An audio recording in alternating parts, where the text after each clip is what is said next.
I bought an antique mirror. At first, I thought the reflection was just a trick of the light, until it smiled back when I didn't. I never believed in the supernatural. That was until I bought the antique mirror from a dusty, forgotten shop on the outskirts of town. The shopkeeper, an old woman with eyes like polished obsidian, had warned me, but I brushed it off as a sales tactic.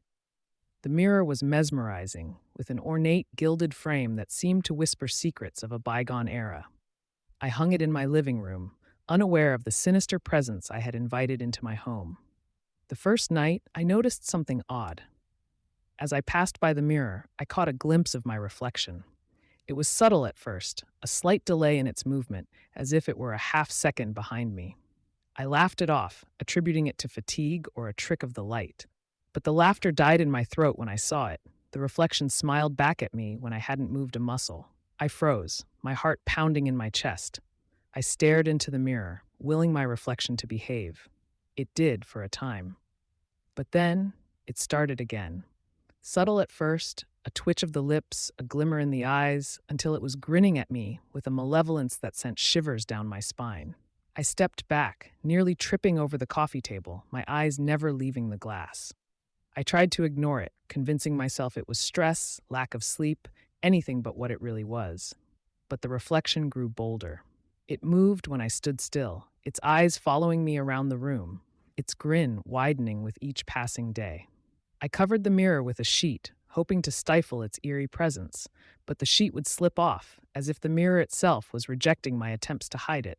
Desperate, I returned to the shop, seeking the old woman's counsel. Her eyes bore into mine as she spoke, her voice a cryptic melody. The mirror reflects not just your image, but your soul.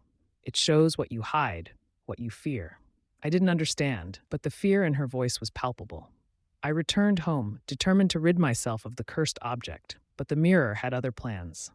That night, as I lay in bed, I heard a soft, sinister whispering. It was coming from the living room, from the mirror. I crept down the hallway, my heart in my throat, and found the sheet on the floor, the mirror uncovered and glowing with an ethereal light. My reflection stood there, grinning, its eyes alight with a knowledge I couldn't comprehend.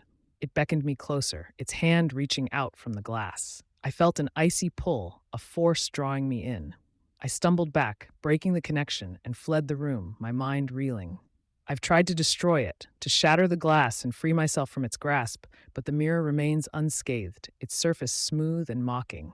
It's watching me now, waiting. I can feel its pull, its sinister promise of secrets untold.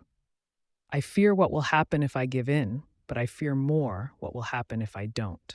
Like the video and subscribe for daily videos.